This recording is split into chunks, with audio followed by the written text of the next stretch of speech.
ഞാൻ വീട്ടിൽ നിന്ന് കുറച്ച് പുതിന കൊണ്ടുവന്നിട്ടുണ്ട്. അപ്പോൾ അത് നടുന്ന രീതിയൊക്കെയാണ് കേട്ടോ ഇന്നത്തെ വീഡിയോയിലൂടെ കാണിക്കുന്നത്. അപ്പം അതിനായിട്ട് നമ്മളിതാ കുറച്ച് സംഭവങ്ങൾ ഇവിടെ എടുത്തു വെച്ചിട്ടുണ്ട്. അപ്പോൾ ആദ്യത്തെ ഞാൻ പ്രത്യേകം പറയേണ്ട കാര്യമില്ലല്ലോ, നമ്മളുടെ ബയോബിനിലെ വളമാണ്. എല്ലാ ചെടികൾക്കും ഞാൻ ഇതാണ് ചേർത്ത് കൊടുക്കുന്നത്.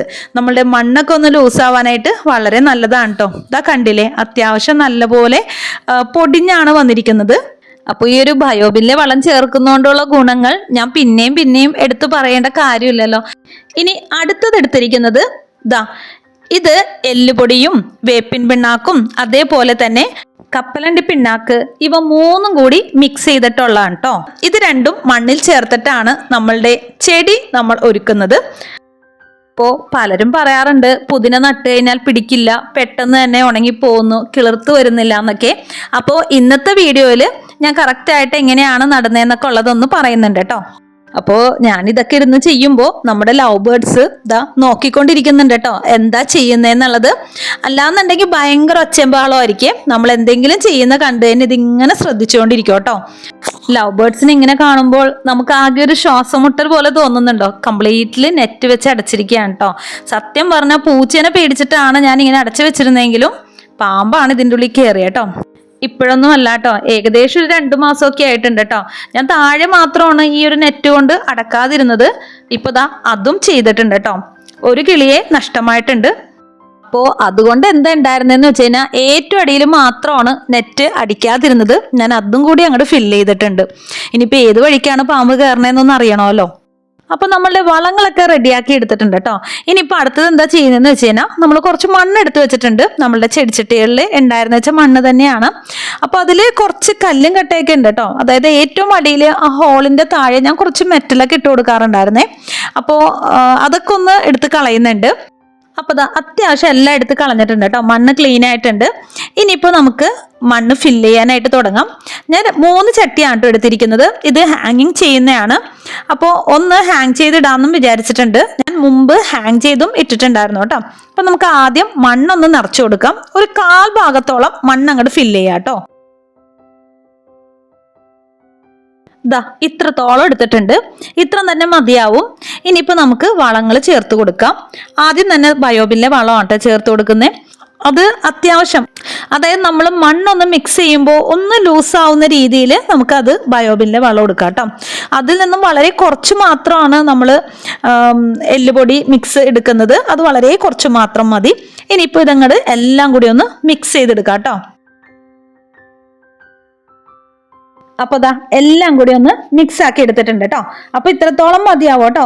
ഒന്നാമത്തേൽ നമ്മൾ ഹാങ് ചെയ്താണ് ഇടുന്നത്. അത് മാത്രമല്ല നമ്മുടെ പുതിനയ്ക്ക് അധികം മണ്ണിന്റെ ആവശ്യമില്ല കേട്ടോ. ചെറിയൊരു പോട്ടിലാണെങ്കിൽ കൂടി നന്നായിട്ട് വളർന്നു വരുന്ന ഒരു ചെടിയാണ് പുതിന. ഇതേപോലെ തന്നെ നമുക്ക് മറ്റ് 2 ചെടിച്ചട്ടിയും കൂടി ഒന്ന് ഫില്ല് ചെയ്ത് കൊടുക്കാം കേട്ടോ.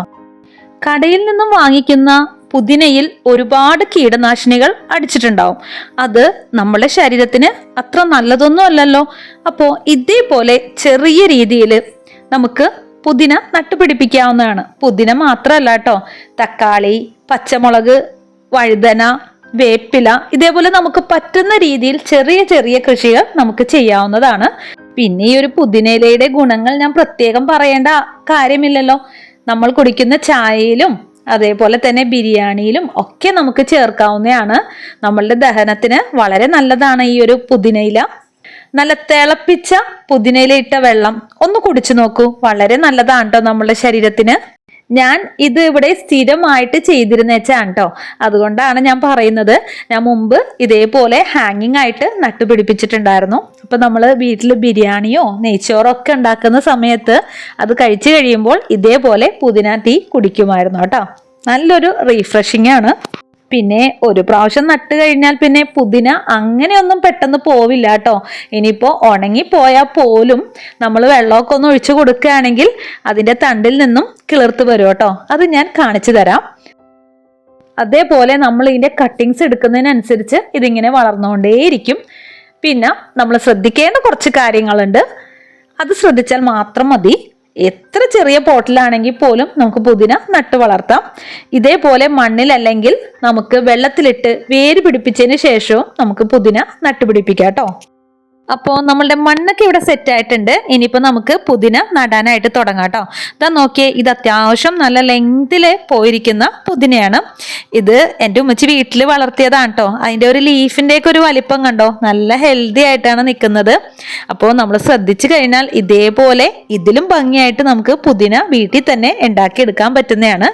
അപ്പോൾ ഞാൻ ആ തണ്ടൊക്കെ ഒന്ന് രണ്ടായിട്ട് മുറിക്കുന്നുണ്ട് കേട്ടോ. നമുക്കിങ്ങനെ നീളത്തിലുള്ള തണ്ട് വേണം എന്നൊന്നുമില്ല, ചെറിയൊരു കട്ടിങ്സിൽ നിന്ന് നമുക്ക് നല്ല രീതിക്ക് തന്നെ പുതിന വളർത്തിയെടുക്കാൻ പറ്റും. അപ്പോൾ ഇതൊക്കെ ഒന്ന് കട്ട് ചെയ്തെടുക്കട്ടെ കേട്ടോ. ആദ്യം തന്നെ ചിലതിലൊക്കെ വേരൊക്കെ വന്നിട്ടുണ്ട് കേട്ടോ. അപ്പോൾ ഇത്രത്തോളം ഒന്ന് കട്ട് ചെയ്ത് ഞാൻ എടുത്തിട്ടുണ്ട് കേട്ടോ. ഇനിയിപ്പോൾ നമുക്ക് നമ്മുടെ ചെടിച്ചട്ടിയിലേക്ക് ഇത് നടാനായിട്ട് തുടങ്ങാം. ഒരു കാര്യം കൂടി ശ്രദ്ധിക്കണം കേട്ടോ, നമുക്ക് ഇതിന്റെ എല്ലാ ലീഫും ആവശ്യമില്ല. ലീഫൊക്കെ ഒന്ന് കട്ട് ചെയ്ത് കൊടുക്കുന്നതാണ് നല്ലത്. ആ മേളിലത്തെ 2 ലീഫ് മാത്രം നിർത്തിയിട്ട് ബാക്കിയെല്ലാം നമുക്കൊന്ന് കട്ട് ചെയ്ത് കളയാം കേട്ടോ. അങ്ങനെ കട്ട് ചെയ്ത് എടുത്തതിന് ശേഷം ഇതേപോലെ കൈയും കൊണ്ട് വെറുതെ ഒന്ന് കുഴിച്ചു വെക്കാം കേട്ടോ. എന്നിട്ട് അതിലേക്ക് നമുക്ക് പുതിനയുടെ കൊമ്പ് ഒന്ന് നട്ടുകൊടുക്കാം. വളരെ താഴത്തിലോട്ടൊന്നും നട്ടുകൊടുക്കേണ്ട ആവശ്യമില്ല കേട്ടോ. ഇനി നമ്മൾ കട്ട് ചെയ്ത് മാറ്റിയ ഇലകൾ കളയേണ്ട കാര്യമില്ല കേട്ടോ. നമുക്ക് ചായ ഉണ്ടാക്കാനോ അതേപോലെ ചമ്മന്തി ഉണ്ടാക്കാനോ ഒക്കെ നമുക്കത് ഉപയോഗിക്കാവുന്നതാണ്. അത്യാവശ്യം ഒന്ന് അകത്തി നടുന്നതാണ് കേട്ടോ നല്ലത്. നമുക്കറിയാലോ, പുതിന ഇങ്ങനെ പടർന്നു പിടിച്ചു പോകുന്ന ഒരു ചെടിയാണ്. അതുകൊണ്ട് തന്നെ അത്യാവശ്യം ഗ്യാപ്പ് ഇട്ട് നടുന്നതാണ് നല്ലത്. അതായത് ഇതേപോലെ വലിപ്പമുള്ള ഒരു പോട്ടിൽ ഒരു 4-5 എണ്ണമൊക്കെ മാത്രം നട്ടാൽ മതിയാകും. മണ്ണൊരുക്കിയ സമയത്ത് നമ്മൾ ജൈവവളങ്ങൾ മാത്രം ചേർത്തത് കൊണ്ട് തന്നെ നല്ല രീതിക്ക് തന്നെ നമുക്ക് ഈ പുതിനയിലെല്ലാം തന്നെ മുളച്ച് കിട്ടും കേട്ടോ. അപ്പോൾ 3 ചട്ടിയിൽ ഞാൻ നട്ടു കൊടുത്തിട്ടുണ്ട്. അപ്പം നമ്മളുടെ വളമൊക്കെ കുറച്ച് ബാക്കി ഉണ്ടായിരുന്നു കേട്ടോ. അപ്പം ഞാൻ മറ്റുള്ള ചെടികൾക്ക് കൂടി ഒന്ന് നട്ടു കൊടുക്കുകയാണ്.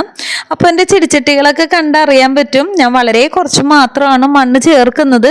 ഒന്നാമത്തെ കാര്യം, ഇവിടെ മണ്ണ് ഭയങ്കര ഷോർട്ടാണ്. പിന്നെ അതുമാത്രമല്ല, നമ്മുടെ ചെടിച്ചട്ടികൾ അധികം വെയിറ്റ് ആവാതിരിക്കുന്നതാണല്ലോ നല്ലത്.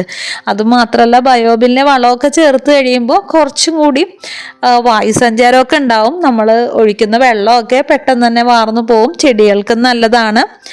അപ്പോൾ അതുകൊണ്ട് തന്നെ അധികം മണ്ണ് ഞാൻ ചേർക്കാറില്ല. മണ്ണിൻ്റെ കൂട്ടത്തിൽ വളങ്ങൾ കൂടി ചേർത്ത് കൊടുക്കുമ്പോൾ അത്യാവശ്യം നമ്മളെ ചെടിച്ചട്ടി നിറയും. അപ്പോൾ ഇതിൽ നിന്ന് ഞാൻ കുറച്ച് മണ്ണെടുത്ത് മാറ്റുന്നുണ്ട് കേട്ടോ. കാരണം നമുക്ക് വളം അങ്ങോട്ട് ചേർത്ത് കൊടുക്കാൻ വേണ്ടിയിട്ടാണ്. ബൊഗെയിൻവില്ലയാണ്. അപ്പോൾ നമ്മളുടെ എല്ലാം കൂടി ചേർത്തിട്ടുള്ള മിക്സാണ് ഞാൻ ചേർത്ത് കൊടുക്കുന്നത്. ഒരെണ്ണം ഹാങ് ചെയ്തിടാനുള്ളതാണ്, മറ്റു 2 എണ്ണം ഏറ്റവും മുകളിലേക്ക് കൊണ്ടുപോകാനുള്ളതാണ് കേട്ടോ. അപ്പോൾ ഞാൻ അതൊന്ന് നനച്ചു കൊടുക്കുന്നുണ്ട്. നനച്ചു കൊടുത്തതിന് ശേഷം നമുക്ക് അധികം വെയിലടിക്കാത്തൊരു സ്ഥലത്തേക്ക് ഇതിനൊന്ന് മാറ്റി വയ്ക്കാം. സത്യം പറഞ്ഞു കഴിഞ്ഞാൽ പാമ്പിനെ പേടിച്ചിട്ട് ചെടിച്ചട്ടികൾ മാത്രമല്ല ചെടി മൊത്തത്തിൽ അങ്ങോട്ട് വെട്ടിക്കളഞ്ഞിട്ടുണ്ട് കേട്ടോ. ഇപ്പൊ നോക്കി, അത്യാവശ്യം നമുക്ക് ഗ്യാപ്പ് ഇട്ടാണ് ഞാൻ ചെടിച്ചട്ടികൾ വെച്ചിരിക്കുന്നത്. നമ്മളുടെ താഴെ ഇരുന്ന മുല്ലകളൊക്കെ മുകളിലേക്ക് വെച്ചിട്ടുണ്ട് കേട്ടോ. എല്ലാം സേഫ് ആയിട്ട് തന്നെ ഇരിക്കുന്നുണ്ട്. അത്യാവശ്യം വെയിലൊക്കെ കിട്ടും, നല്ല രീതിക്ക് തന്നെ ഇരിക്കുന്നുണ്ട് കേട്ടോ. ഈ ഒരു ചെമ്പരത്തി കണ്ടോ, ഞാൻ മുന്നത്തെ വീഡിയോയിൽ കാണിച്ചിട്ടുണ്ട് കേട്ടോ. ഈ ഒരു ചെമ്പരത്തി ചെറിയൊരു പോട്ടിലാണ് നിൽക്കുന്നത്. അതിൽ നിന്നും ചെറിയൊരു കട്ടിങ് എടുത്ത് ഞാൻ നിലത്ത് വെച്ചതാണ് കേട്ടോ ഈ കാണുന്നത്. അപ്പോൾ ചെടിച്ചട്ടിയിൽ നിൽക്കുന്നതും നിലത്ത് നിൽക്കുന്നതും തമ്മിലുള്ള ഗ്രോത്ത് വ്യത്യാസം കണ്ടോ. ഇതിൽ പൂവിട്ടിട്ടുണ്ട് കേട്ടോ. ഇതെന്ന് വെച്ച് കഴിഞ്ഞാൽ ഇങ്ങനെ ഓരോ ഇല കഴിഞ്ഞതിന് ശേഷം ഓരോ മുട്ടകൾ അതേപോലെയാണ് നിൽക്കുന്നത്. വിരിഞ്ഞ് നിൽക്കുന്ന കാണാൻ നല്ല ഭംഗിയാണ്. റെഡ് കളറാണ് കേട്ടോ. നമ്മുടെ പുതിനയിലയുടെ ഇത്രത്തോളം ഇലകളുണ്ട് കേട്ടോ. ഇന്ന് വൈകുന്നേരം ചായക്ക് എടുക്കാം. അപ്പോൾ 2 പോട്ടോ ആയിട്ട് ഞാൻ മേളിലേക്ക് പോവാണ്. എനിക്ക് ഹെൽപ്പായിട്ട് ആലിമും കൂടി ഉണ്ട് കേട്ടോ. അപ്പോൾ ആ 2 പോട്ട് ഞാൻ ഇവിടെ വെക്കാമെന്ന് വിചാരിച്ചു കേട്ടോ. അപ്പോൾ നമ്മൾ കഴിഞ്ഞ ദിവസം മുളകിൻ്റെ വിത്ത് പാകിയ ഒരു വീഡിയോ ഉണ്ടായിരുന്നല്ലോ. അപ്പോൾ ആ പോട്ടാണ് കേട്ടോ അപ്പുറത്ത് വെച്ചിരിക്കുന്നത്. പിന്നെ ഈ നിൽക്കുന്നത് പുതിനയിലാണെന്ന് തോന്നും, അല്ലട്ടോ. ഇത് വിക്സ് തുളസി എന്നാണ് ഇതിനെ പറയുന്നത്. ശരിക്കും പറഞ്ഞു കഴിഞ്ഞാൽ ഇതിൻ്റെ ഒരു ലീഫ് എടുത്തു കഴിഞ്ഞാൽ വിക്സിൻ്റെ സ്മെല്ലാണ് കേട്ടോ. നമുക്ക് പനി ജലദോഷമൊക്കെ ഉള്ളപ്പോൾ നമുക്കൊന്ന് ആവി പിടിക്കാനൊക്കെ ആയിട്ട് വളരെ നല്ലതാണ് കേട്ടോ. ഇത് ഒരുപാടുണ്ട് കേട്ടോ ഇവിടെ.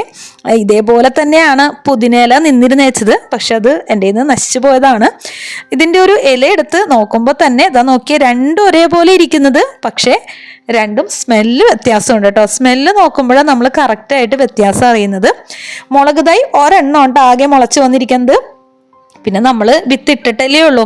10 ദിവസം വരെ ഏകദേശം വെയിറ്റ് ചെയ്യാം.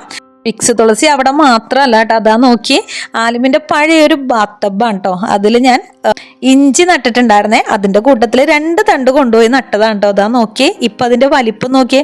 ഞാൻ ഇടയ്ക്ക് ഇതേപോലെ വെള്ളം തിളപ്പിച്ച് ഒന്ന് ആവി പിടിക്കാനൊക്കെ ആയിട്ട് എടുക്കാറുണ്ട്. വളരെ നല്ലതാണ് കേട്ടോ. അപ്പോൾ ഇഞ്ചി കഴിഞ്ഞ പ്രാവശ്യം ഞാൻ പറിച്ചില്ലായിരുന്നു, അപ്പോൾ അത് അവിടെ കിടന്ന് കെട്ടുപോയി. ഇപ്പോൾ ദാ പുതിയ തൈ മുളച്ച് വരുന്നുണ്ട് കേട്ടോ. അതിൽ നിന്നും ഇഞ്ചി അങ്ങനെയാണല്ലോ, നമ്മൾ പറിച്ചില്ലെങ്കിൽ അവിടെ കിടന്ന് അടുത്ത വർഷം നമുക്ക് എടുക്കാൻ പറ്റുന്ന രീതിയിലോട്ടാവും.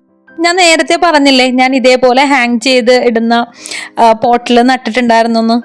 ഇതേപോലെയുള്ള ചെറിയൊരു ഗ്രില്ല് വെക്കാൻ പറ്റുന്നതിൽ പോലും നമുക്ക് പുതിനയില നട്ടുപിടിപ്പിക്കാം കേട്ടോ. ഇത് എൻ്റെ ഉണങ്ങിപ്പോയതാണ്. നേരത്തെ പറഞ്ഞില്ലേ, ഉണങ്ങിപ്പോയാലും അതിൻ്റെ തണ്ടിൽ നിന്നും കിളിർത്ത് വരുമെന്ന്. അതാണ് കേട്ടോ ഈ കാണുന്നത്. ഉണങ്ങിപ്പോയെങ്കിലും അതിൻ്റെ തണ്ടിൽ നിന്നും കിളിർത്ത് വരുന്നുണ്ട്. ഞാൻ ഏറ്റവും കൂടുതൽ ചെലവഴിക്കുന്ന ഒരു സ്ഥലം ഏതാണെന്ന് ചോദിച്ചു കഴിഞ്ഞാൽ ഇവിടെയാണ് കേട്ടോ. ഏറ്റവും മുകളിലാണ് എനിക്ക് ഏറ്റവും കൂടുതൽ ചെടികൾ വെച്ചിരിക്കുന്നത്. ഒരു സൈഡ് കംപ്ലീറ്റ് റോസ് ആണേ, അവിടെ നിങ്ങളുടെ ബൊഗെയിൻവില്ലയാണ്. പിന്നെ ഇതേപോലെ കുഞ്ഞു പച്ചക്കറികളും ഒക്കെ ഉണ്ട് കേട്ടോ. വഴുതനയും വേപ്പിലയും ഒക്കെ ഉണ്ട്. വീഡിയോ ഇഷ്ടമായിരിക്കുന്നു. ഇഷ്ടപ്പെട്ടാൽ തീർച്ചയായിട്ടും ഒന്ന് സപ്പോർട്ട് ചെയ്തേക്കണേ.